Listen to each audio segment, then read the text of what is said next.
naši Crnogorci udariše kad bijahu došli dani da ne bude turski više.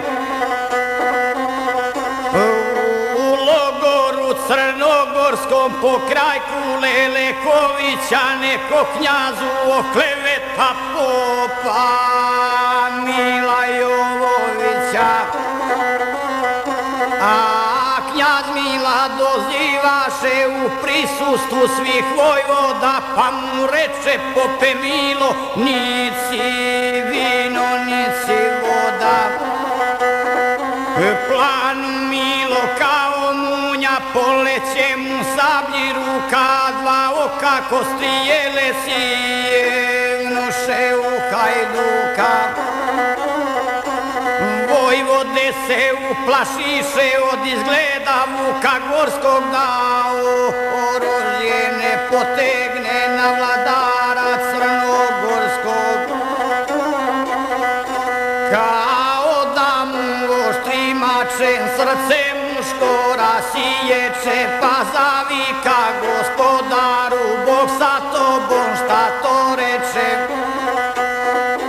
Zar priznanje to je tvoje što učinje Crnoj Gori? Zar ima neko ko bi moga Mila da prekori? Knjaz ne reče ništa više, već u stranu nekud gleda, dok čuvenom Harambaši srce puca od dijeda.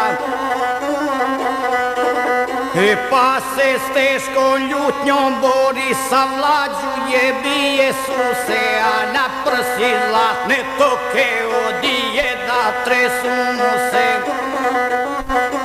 Pa ljuti to napuštio gospodara i vojvode i po šator svoj svileni sa mislima teškim ode. Jeknu kao lavra njeni, nepravda ga peče, boli, misli kako osveti se gospodaru knjaz Nikoli. Pa u ljutnji gusle zgrabi, odjeknuše tanke strune, kliknu Milo kao soko, pa se majkom četnom kune. Da će poći u grad Nikšić sam bez nikog istog dana i na Megdan pozva silnog Mušovića kapetana. Baci gusle uz Javranca, preko Zete pređe vode i na hatu po Mamnome preko polja gradu ode. Leti vranac niz rastoke kao da ga nose krila, dok zglede maturska straža opazila popa Mila. Pa izlaze iz šanaca da čuvenog gosta vide i pitaju jedan drugo koje kuće otkud ide. To je neko poludio ili ide na predaju ili ide da pogine, turske straže nagađaju.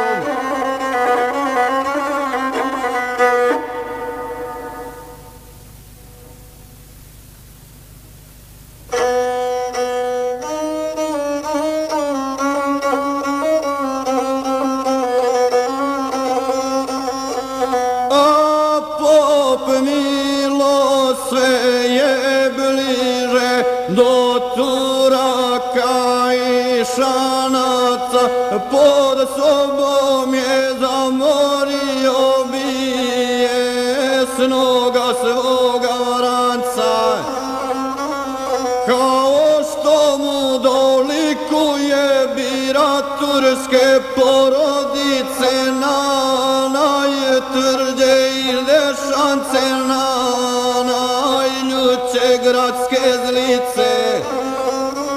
Pa ako bi poginuo, da pogine od junaka junaka od čuvenih i priznatih Ferizovih potomaka. Ustavi ga turska straža na kapiju od Nikšića, kaza im se i naredi, zovite mi Mušovića.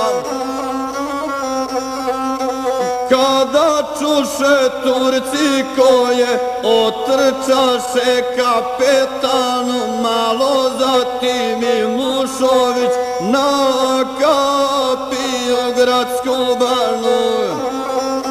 Pa kad vidje popa Mila na bijesnom vrancu svome, dolasku se iznenadnom obradoval njegome. Otkud jutros Jovoviću veselijem glasom reče zarod knjaza crnogorskog u moj tvrdi gradu teče. Primamo te oblje ručke, sve ćemo ti oprostiti, životu ti haram bašo, vjeruj neće ništa biti. Planu Milo dosta više, ne budali bez potrebe, ja sam doša kapetane da na Megdan zovem tebe. Da dokažem gospodaru da nije sam što on kaže, i onome kome panjka i o mene svašta laže. No se spremi i iziđi, biraj mjesto za Megdana, te riječi kao munja pogodiše kapetana. Preblijeđe pred Hajdukom iz junačke Markovine, jer je znao da od sablje njegove se lako gine. Ne smije Megdana prihvati, prepade se svojoj glavi, a na slavu i na prošlost kuće svoje zaboravi. Nije su mu kao i on strašljivice bili stari, no junački 3 vijeka sa Nikšićem upravljali. Izlazili na Megdane, najboljijem junacima sjekli glave crnogorske po brdima i klancima.